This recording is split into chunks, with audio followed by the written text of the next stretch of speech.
Hello, good morning, everyone.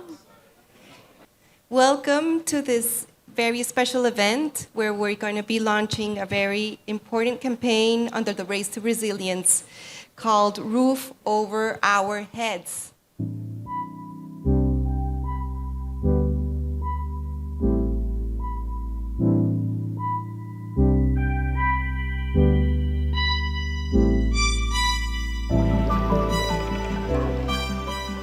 So the reason why this campaign is so important is because it takes into consideration the depth of the needs of people on the ground. It is bottom-up rather than top-down. It goes beyond the usual neoclassical, neoliberal, and neocolonial structures that actually have created some of the poverty issues that we see today. It answers to the needs of the most vulnerable and to the needs of women and the way in which we bring women into this. And in our discussions, I really believe that this type of approach is what reflects the needs now of society, and hence why the Club of Rome wants to be working actually with this incredible campaign. So my call to everyone is this may seem to be very far away in a slum community in India. If we do not take care of the world's most vulnerable, we will also become the world's most vulnerable. We've looked at ways to provide voice, agency, and choice. This is what we say. Voice, to be able to say exactly what's happening to them, what they can do themselves, and what they want others to do. Agency, to design, construct, formulate solutions in which they know what they can do and they can know what they can ask others for help. And we hope that our ability to take their ongoing struggles for their habitat, when seen through the climate lens, which is what we say this attempt is, to look at new technologies, new material, new financing, and new systems of warning, of science that can help them make better choices, not only with the resources they have, but feel entitled to demand things from their cities, their countries, and this global constituency that cares about climate. So we say this is a campaign to make a lot of noise. Okay, so I'm Teresa from the Philippines.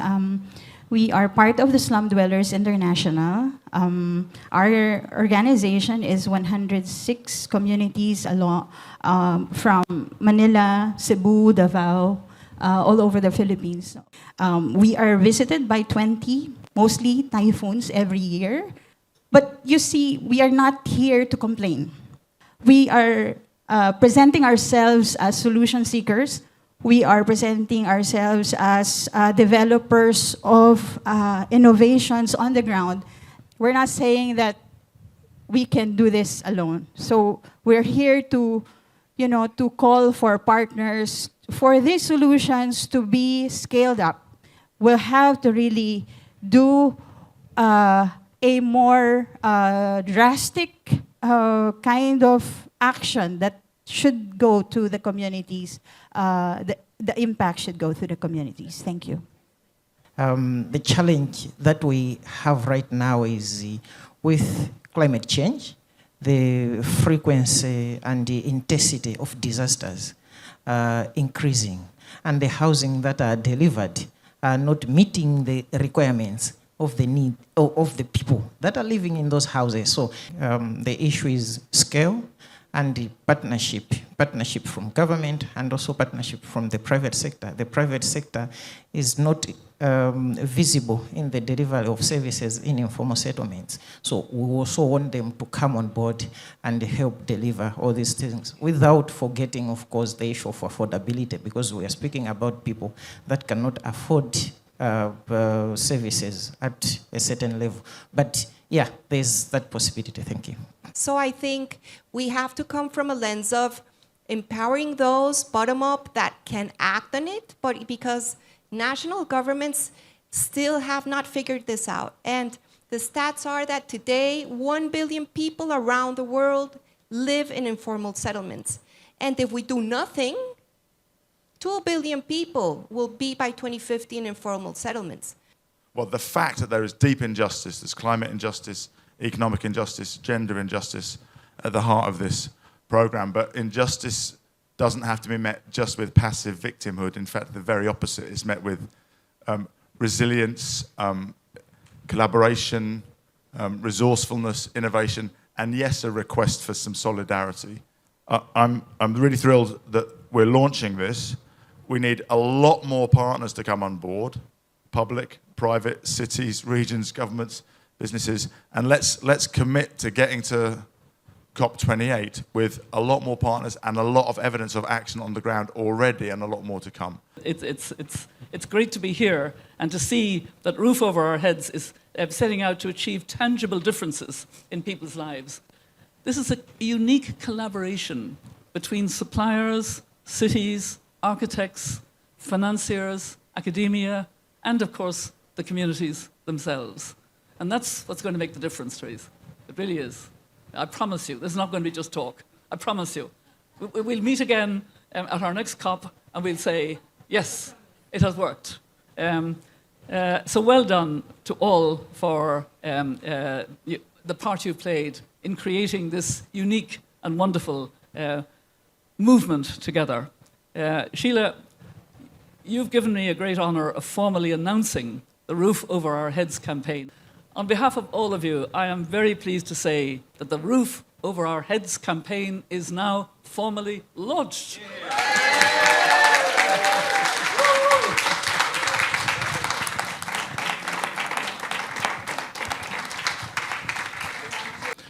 Already most of the people and forever have built their homes themselves. Market has never been able to catch up with self-produced construction, at least not in the most of the planet. Cement companies in Colombia, in Honduras, my country, and in many places where we've been, sell up to 60 or 70% of their product on a one-by-one basis in informal neighborhoods. That's the main client. So cement companies definitely have a lot to do with us to improve how that material gets used. And it's something people want. As whole team, we are really listening to that call for the building material companies to step in, as Juan Carlos just mentioned, how we can also help on the resilience. So I think we can do all of that. We can really be part of that story. We can really step in, and I love like I said, the woman-centric, so thank you very much. We're a collective of 17,000 engineers, designers, and advisors around the world dedicated to shape a better world. And for us, sustainable development is everything. We're in to work with you over the next 12 months to develop, co-create with you, to develop this radically simple model, and to come back in 12 months' time and, all going well, look for proposals to scale. I'm also here to implore other partners to join with us from industry. And in doing so, I implore those partners to think really long and hard, like we have done, and to lead with their humility, and to lead with the honor of respecting the voices that are heard. I do represent a network of 77 green building councils around the world. There are NGOs that have been around. World GBC turned 20 years this year, so it took us 20 years to get where the organization is at in terms of the global convening power. So we are willing to connect our network with those as the projects evolve, connect the network so we can engage and support and deliver as possible in the local level.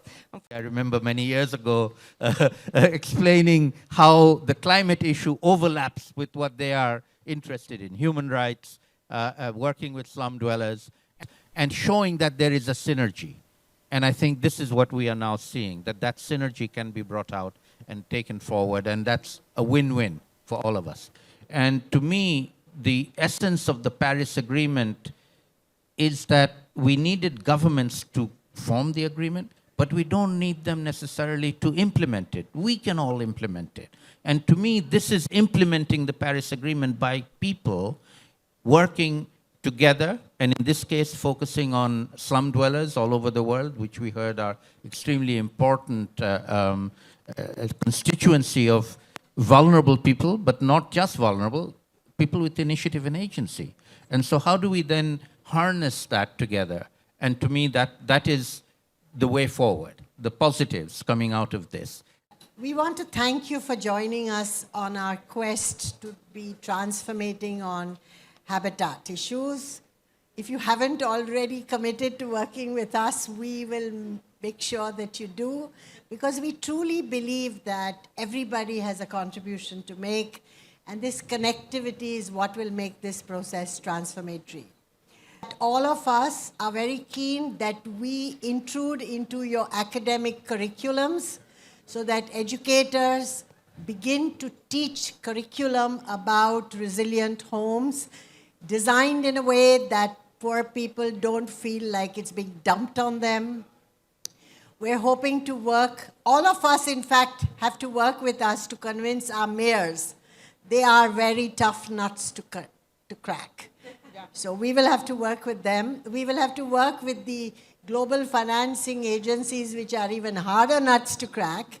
And most importantly, we want climate scientists, those of you with technology, all your nerds, to work in collaboration with us.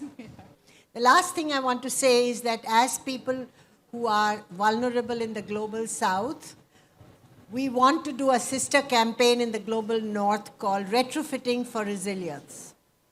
There are people who live in government-constructed homes in the global north that are in deep trouble related to energy, retrofitting. So the idea is to encourage others to do other things that matter to poor women. So thank you very much.